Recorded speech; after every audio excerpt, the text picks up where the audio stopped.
આજે આપણે ખૂબ જ ટેસ્ટી અને એક અલગ જ સ્વાદ સાથે સેન્ડવિચની રેસીપી જોઈશું। જનરલી આપણે નોર્મલ તો ઘણી રીતની સેન્ડવિચ બનાવતા હોઈએ છીએ, પણ આજે થોડાક ટ્વિસ્ટ સાથે આપણે સેન્ડવિચ બનાવીશું। તો વિડીયોને એન્ડ સુધી જોતા રહેજો। તમારું સ્વાગત છે મારી ચેનલમાં અને આપ સૌને મારા જય શ્રી કૃષ્ણ। તો ચાલો શરૂ કરીએ આજની આ રેસીપી।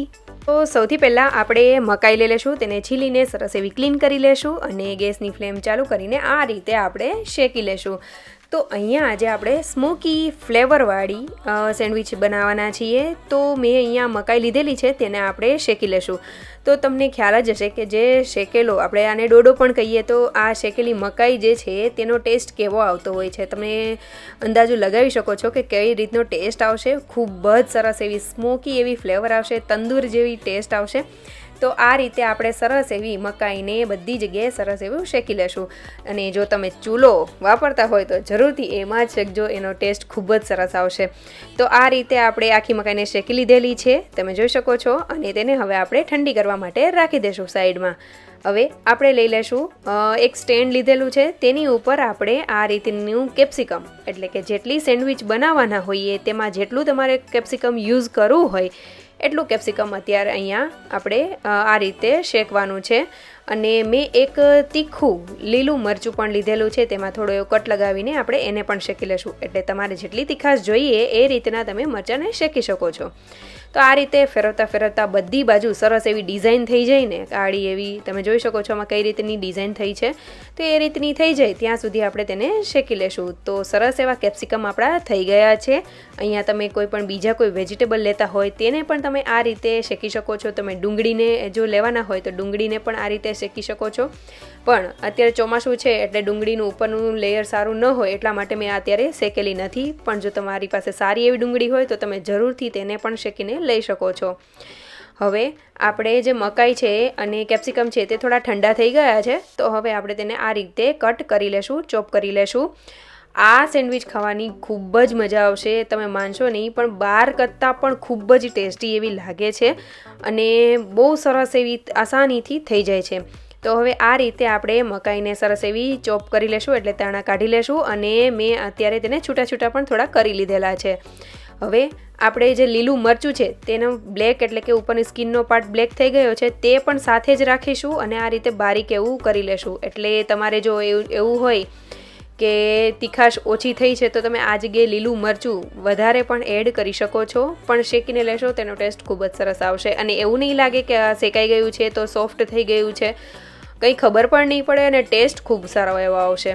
હવે કેપ્સિકમને પણ આપણે એ જ રીતે કરીશું, બારીક એવું કટ કરી લેશું। આ રીતે સૌથી પહેલાં નાની આમ લાંબી લાંબી એવી સ્ટ્રીપ કરી લેશું અને ત્યારબાદ તેને બારીક એવું કટ કરી લેશું। તેની સ્કિનની સાથે જે બ્લેક કલરનું છે તેની સાથે જ આપણે કરીશું, એટલે સ્મોકી ફ્લેવર આવશે। અહીંયા તમારે પનીરને પણ આ રીતે તંદૂરની જેમ શેકવું હોય તો પણ તમે શેકી શકો છો। અને મેં અત્યારે અહીંયા 100 ગ્રામ જેટલું પનીર લીધેલું છે, તેને આ રીતે સૌથી પહેલાં પતલી પતલી સ્લાઇસમાં કટ કરીશું અને ત્યારબાદ વચ્ચેની સાઈડ કટ લગાવીને નાના નાના એવા ટુકડામાં તેને કટ કરી લેશું। સ્મોકી એવું પનીર હશે તેનો પણ ટેસ્ટ ખૂબ જ સરસ આવશે, પણ મેં આજે તેને કરેલું નથી, ગ્રીલ કરેલું નથી। જો તમારી પાસે ગ્રીલર હોય તો તમે આ બધી વસ્તુને ગ્રીલરમાં રાખી અને થોડું બટર નાખીને તેને શેકજો, તેનો ખૂબ જ સરસ એવો ટેસ્ટ આવશે। અને મેં અહીંયા 2 નાની નાની ડુંગળીને કટ કરીને લીધેલી છે, તો બધી વસ્તુ જેટલી આપણી કટ થઈ ગઈ છે તેને સાઈડમાં રાખી દેશું। ત્યારબાદ આ રીતે મેં ગાજર એક લીધેલું છે, તમારે જેટલી ક્વોન્ટિટીમાં એડ કરવું હોય કરી શકો છો। તેને ખમણી લેશું અને તેને પણ સાઈડમાં રાખી દેશું। હવે આપણે એક ચટણી બનાવી લેશું જે ખૂબ જ ટેસ્ટી લાગશે આ સેન્ડવિચ સાથે। તો તેના માટે સૌથી પહેલાં ધાણા ભાજીને લઈ લેશું। તો મેં ડાળખા સાથે ધાણા ભાજી લીધેલી છે અને આ રીતે રફલી કટ કરી લેશું જેથી કરીને પીસવામાં આસાની રહે। ત્યારબાદ 2 મરચાંને લીધેલા છે, તમારે જેટલી તીખાશ જોઈએ એ રીતે એડ કરી શકો છો। થોડો નાનો એવો ટુકડો આદુનો લીધેલો છે, તમે ખમણીને પણ એડ કરી શકો છો અને નાના ટુકડા કરીને એડ કરીશું જેથી કરીને કોઈ પણ પીસીસ રહી ન જાય। સ્વાદ પ્રમાણે મીઠું એડ કરીશું, થોડું એવું જ જીરું, એટલે કે જે કાચું જીરું હોય એ એડ કરીશું આખું। ત્યારબાદ લીંબુનો રસ એડ કરીશું। તો આ જે ચટણી છે તે તીખી ચટપટી એવી બનાવવાની છે હવે આપણે થોડી એવી સેવ એડ કરીશું અને આ જગ્યાએ જો તમારી પાસે સેવ ન હોય તો જે દાળિયાની દાળ હોય છે જે શેકેલા તો તે પણ એડ કરી શકો છો. તેનાથી ચટણીની જે કન્સિસ્ટન્સી છે તે ખૂબ જ સરસ એવી આવે છે. અને ચટણી આપણી રેડી થઈ ગઈ છે, તેને સાઈડમાં કરી લેશું. હવે આપણે એક મિક્સિંગ બાઉલ લઈ લેશું. તેમાં જે આપણે મકાઈ કરેલી છે તે એડ કરીશું. ગાજર, ડુંગળી, કેપ્સિકમ, તીખું મરચું અને પનીરને એડ કરી દેશું. અહીંયા તમને ભાવતા બીજા કોઈ પણ વેજીટેબલ એડ કરવા હોય ને તો પણ તમે કરી શકો છો. હવે આપણે તેમાં જે આપણે ગ્રીન ચટણી બનાવેલી છે તે થોડી એડ કરીશું. સ્વાદ પ્રમાણે ચાટ મસાલો એડ કરીશું. 1 ચીલી ફ્લેક્સનું સચેત મેં એડ કરેલું છે અને પિઝા સિઝનિંગ એડ કરીશું. ત્યારબાદ ટોમેટો કેચઅપ અને મેયોનીઝ પણ એડ કરી દેશું. અહીંયા તમે કન્સિસ્ટન્સી લાસ્ટમાં પણ એડજસ્ટ કરી શકો છો. બધું મિક્સ થઈ જાય ચાખીને તમારે જેટલું એડ કરવું હોય તેટલું કરી શકો છો. મેં અહીંયા પિઝા ટોપિંગ જે રેડીમેડ આવે છે તે લીધેલું છે. તમે પિઝા સોસ જો ઘરે બનાવતા હોય તો અથવા તો બહારથી લીધેલો હોય તો તે પિઝા સોસ પણ એડ કરી શકો છો. બધી વસ્તુને સરસ રીતે મિક્સ કરી લેશું અને જો મકાઈને એક હારે જે હોય તો તેને છૂટા છૂટા કરી લેશું અને ત્યારબાદ સરસ એવું મિક્સ થઈ જાય એટલે એક વખત ચાખી લેશું. તો મને અહીંયા થોડું મેયોનીઝ ઓછું લાગતું હતું એટલે મેં એડ કરેલું છે. મિક્સ કરી લેશું. ત્યારબાદ સ્વાદ પ્રમાણે મીઠું એડ કરીને બધી વસ્તુ સરસ એવી મિક્સ કરી લેશું. સ્ટફિંગ આપણું રેડી થઈ ગયું છે. તો હવે આપણે બ્રેડને લઈ લેશું અને આ રીતે બ્રેડની સ્લાઇસ ઉપર આપણે સૌથી પહેલાં બટર, ઘી, કોઈ પણ વસ્તુ તમે એડ કરી શકો છો. તો મેં અહીંયા અત્યારે ઘીનો ઉપયોગ કરેલો છે કેમ કે બટર જે છે તે એકદમ હાર્ડ હતું એટલા માટે, હજી સોફ્ટ નહોતું થયું એટલા માટે. અને તમારે બટર લગાવવું હોય તો પણ લગાવી શકો છો. ત્યારબાદ ઉપર આપણે ગ્રીન ચટણીનું લેયર કરીશું. ત્યારબાદ જે આપણે સ્ટફિંગ બનાવેલું છે તે એડ કરીશું. તમે નહીં માનો મિત્રો, આ જે સ્ટફિંગ છે તેનો ટેસ્ટ ખૂબ જ સરસ આવે છે. એકદમ સ્મોકી એવું ટેસ્ટ લાગે છે અને ગજબનો ટેસ્ટી લાગે છે. તો જરૂરથી એક વખત ટ્રાય કરજો.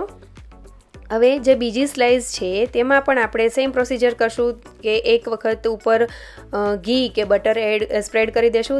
ત્યારબાદ ગ્રીન ચટણી અને ચાટ મસાલો બંને સ્લાઇસ ઉપર એડ કરી દેશું. ત્યારબાદ જે સ્ટફિંગવાળું છે તેની ઉપર ચીઝ આપણે સ્પ્રેડ કરી દેશું. તો મેં અહીંયા જે નોર્મલ જે ચીઝ હોય છે આપણે જે લઈએ પ્રોસેસ ચીઝ એ એડ કરેલું છે. તમારે મોઝરેલા ચીઝનો ઉપયોગ કરવો હોય તો પણ કરી શકો છો. બંને મિક્સ કરીને પણ કરી શકો છો. તો હવે આપણે સેન્ડવિચને સ્ટફ કરી દેશું. આ રીતે બંને સ્લાઇસને ભેગી કરી દેશું અને આ રીતે જ આપણે બધી સેન્ડવિચને સ્ટફ કરીને તૈયાર કરતા જશું.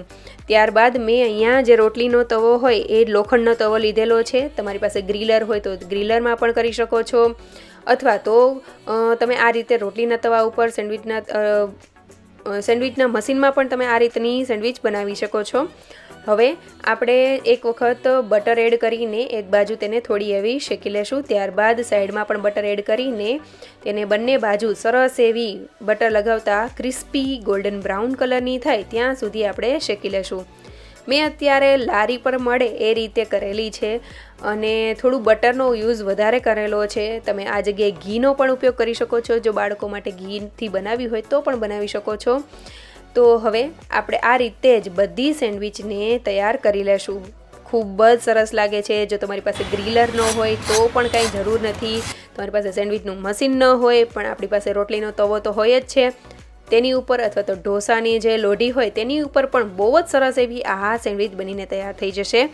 તો તમે જોઈ શકો છો ઉપરથી કેટલી ક્રિસ્પી બની છે, અંદરથી ખૂબ જ ટેસ્ટી એવી આ સેન્ડવિચ બનીને તૈયાર થઈ ગઈ છે અને ખાવામાં તો જલસા જ પડી જશે એટલી મસ્ત બને છે.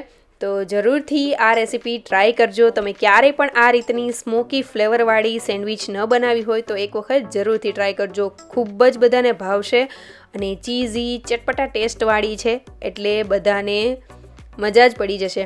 તો આ રેસીપી તમને આજની કેવી લાગી એ પણ મને કમેન્ટ કરીને જણાવજો અને તમે આવી રીતે બનાવેલી સેન્ડવિચ ખાધી છે કે બનાવી છે તે પણ મને કમેન્ટ કરીને જરૂરથી જણાવજો. અને આજની રેસીપી તમને કેવી લાગી એ તો કમેન્ટ કરવાનું ભૂલતા જ નહીં.